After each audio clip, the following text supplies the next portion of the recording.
There are 7 pillars to make more friends. When is it hard for you to think about making friends? I know the answer. When you're uncomfortable or dead. This means that in order for someone else to be willing to be your friend, they need to be comfortable. First, you smile. Then you keep smiling. That's working. Then you try look relaxed. More relaxed. That is too relaxed. Comfortability is the foundation of friendship. If you make someone uncomfortable, they will not be your friend. If you were to start running, would you start with A, 1 mile, B, 2 miles, or C, 356,789 miles?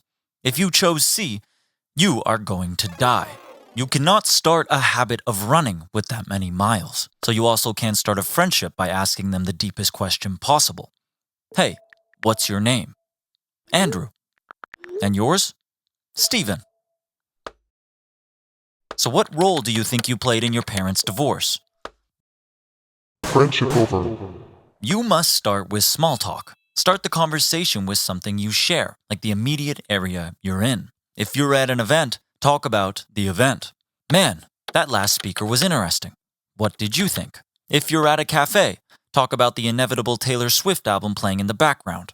Shoot me. That's not a question. I mean it.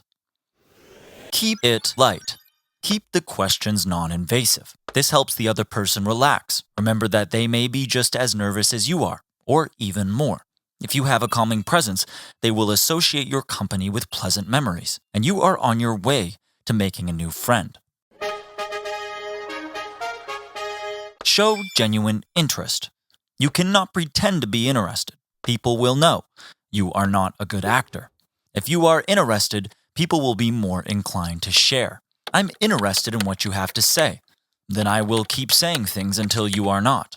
The more they share, the deeper into conversation you can go. I've shared so much, and you aren't bored of me yet.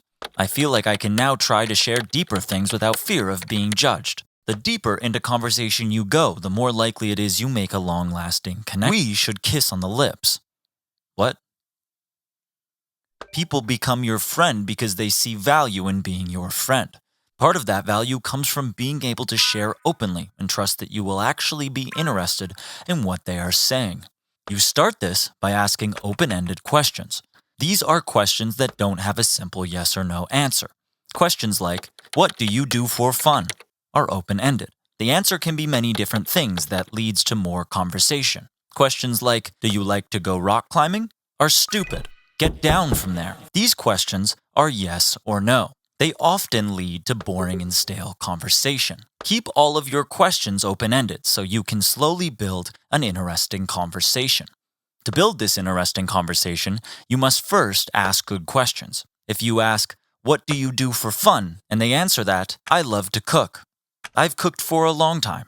My dream is to go to culinary school. You have to build up a follow-up question that shows you're 1, interested, and 2, actively listening. You could share that you love the show Hell's Kitchen and find joy in watching Gordon Ramsay verbally abuse emotionally underdeveloped adults for an hour and a half. Adding a follow-up question like, what cuisine would you want to work with in your professional career? This reply shows you're 1, genuinely interested with a personal connection to the conversation, and 2, that you're actively listening with a thought-provoking follow-up question. You cannot become friends with everyone. There are people out there that just don't like the same shit as you. To make friends with someone, there has to be shared interests or experiences. Shared experiences are like 2 puzzle pieces snapping together. Once you find common ground with someone, the piece fits, and you're able to have a deeper conversation about the shared interest. If you're talking about their love for cooking, and your interest in cooking extends as far as a love for the Hell's Kitchen TV show, the topic will stall out quite quickly. If you both share a genuine love for the same sports team, and you've both been eager fans your whole lives, the conversation bursts open with a wealth of shared interests and interesting conversation. Much of our third pillar, the bridge builder, is spent getting to know this potential friend and trying to find common interests. You now are likely to get a little bit deeper and signal to your new friend that you're open, honest, and deserving of trust. You do this by being vulnerable. Sharing something personal, but not too personal too soon, is a way of signaling trust, like letting someone in your home and giving them a tour. When you reveal a little bit about yourself, the other person often reciprocates. This deepens the bond. Do not share something major, like the birthmark that looks like the Death Star you have just left of your butthole. Share something minor, like personal strides you've made in dealing with some of your anxiety, or a book you read that helped you identify a personal issue you were having.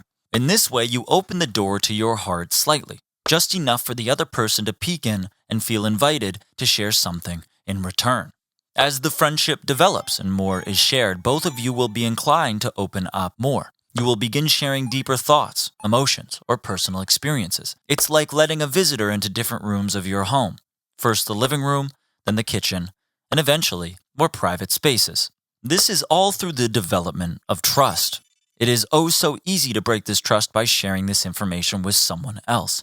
You cannot share what you hear, for it was given to you only because you had earned the right to be trusted. Friendships are like a seesaw. If only one person is standing on it, it doesn't work. Think of a tennis match. If only one person is hitting the ball, it's not that fun. Successful friendships need balance. Both people need to engage, contribute, and show effort.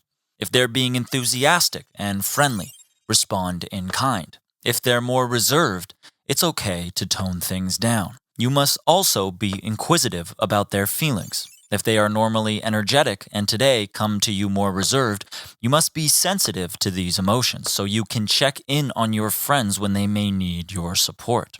Sometimes your friend has something going on in their life where they can only focus 10% of their support to the friendship. This is not a signal for you to only put 10% in also. This is when you need to put in 90% to balance the friendship back out.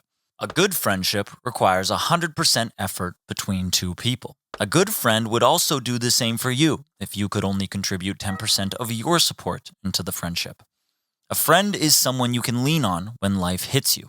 Therefore, you must be the friend they lean on when life hits them. You build this trust by offering to do small favors and remembering.